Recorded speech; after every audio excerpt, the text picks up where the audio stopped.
In today's lesson, we're going to learn about this really cool and really simple photo puzzle effect using Premiere Pro. So let's get started. I have a bunch of images here, and this effect does not require Photoshop or any other platform. So I have a bunch of images right here, and they all share a similar frame size. They're all vertical shots. And because we're going to be using the pen tool, it's really important that your images have a clear edge because we don't want to spend too much time with the pen tool removing all the details. So if there is good contrast between your elements within the image, then removing it will be pretty easy. So here is another example. We have a clear cut of a pool.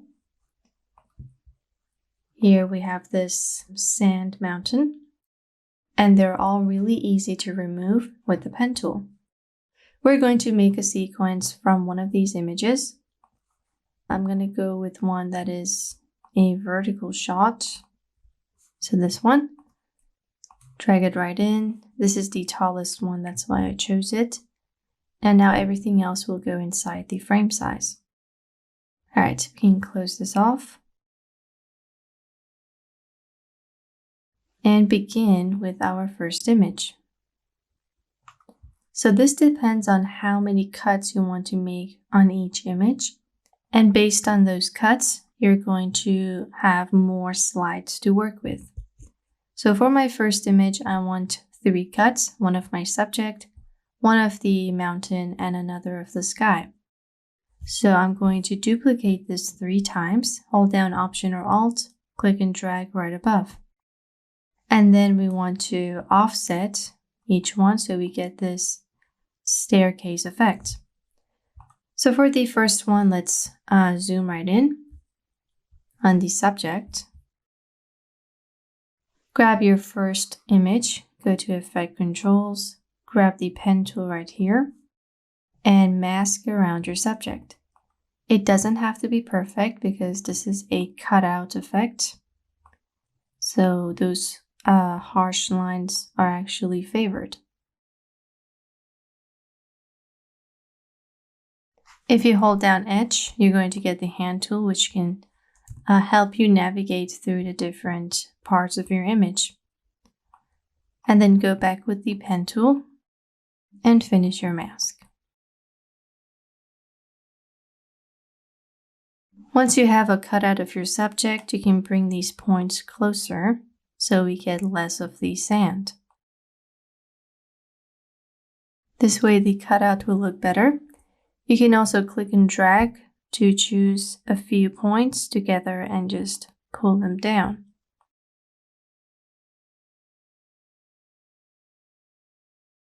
Once you're done, you should have a nice cutout of your subject. Next, we just want to go in here and remove from the mask feather. We want those harsh cuts, so it can look like a cutout rather than like a soft selection of your subject. So do this with your other layers. This time we're going to focus on the mountain with a few points. And you can see right now that if I had a really complicated mountain, this would take forever. So that's why it's important to get really simple shapes. Hit Edge on your keyboard and then make sure that you're not cutting away the mountain. So pull these points up and make it perfect. So now I have the mountain, and I can just delete my third duplicate. Instead, duplicate the second one and just invert my selection so I get everything but the sky. So go on this, invert, and now we have the sky. This is what it looks like. So this is layer 1, layer 2, and layer 3. Put them all together, we get our original image. When I play this back, we're going to get this effect. Be sure to remove the feather, or else you're going to get a black line between your layers. So this is my first image, and the closer you put these together, the faster the effect will be. Now we're going to bring in our next set of images. Let's see which one looks better. I'm going to grab something that has a completely different color palette, such as this one. Bring it right above, keeping the same amount. And first I just need to scale this up.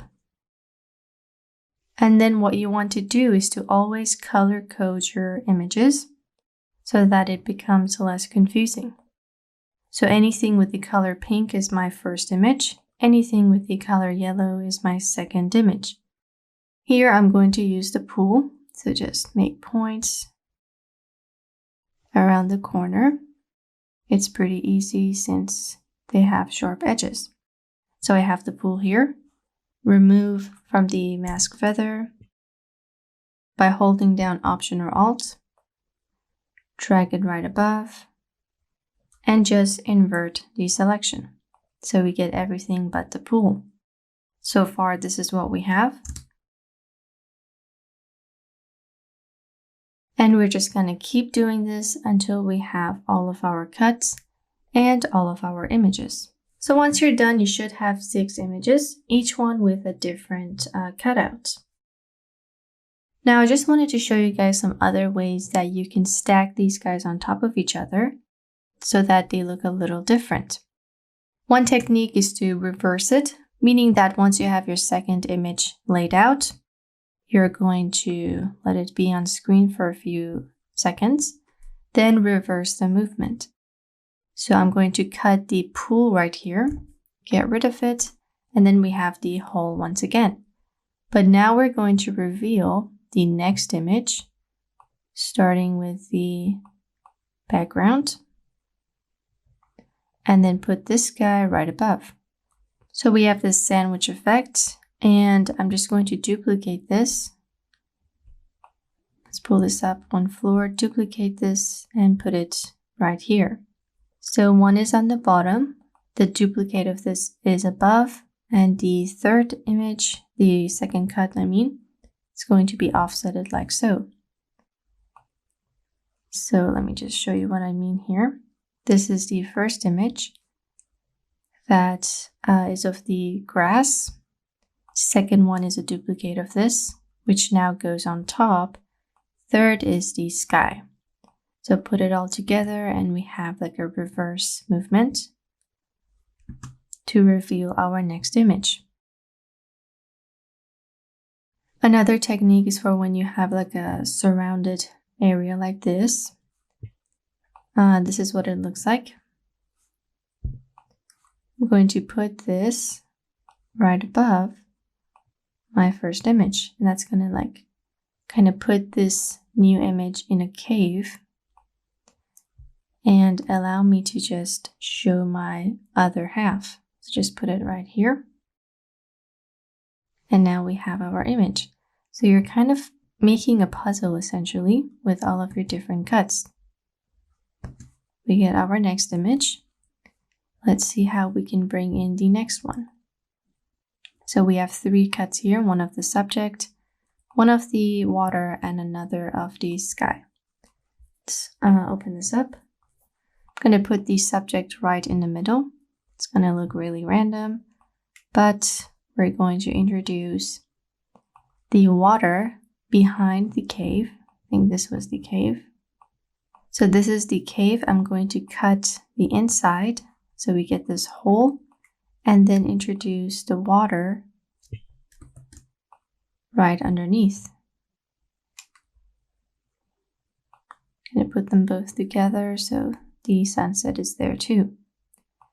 May have to fix up my mask later, but now we have another effect.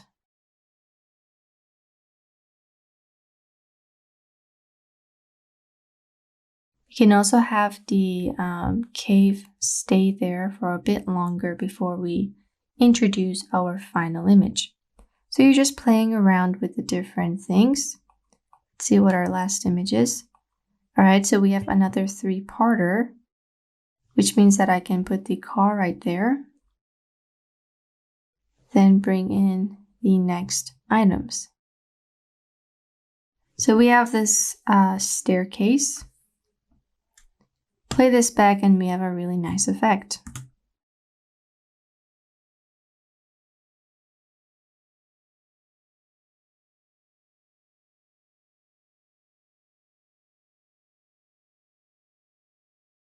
So the effect is good, but it's a little too slow for me. I'm going to work with the speed. And another thing that you can do is to add a simple preset from the Lumetri presets here. So let's go for like cinematic, something that is vintage-like. And you can just drag it onto all of these clips. You can try different ones for each image just to make it look fun. And this is why it's important to color code all of your images, so you will have an easier time when you're color grading them. You could also use the Lumetri color panel, but that's going to take a while. So just stick with these simple things.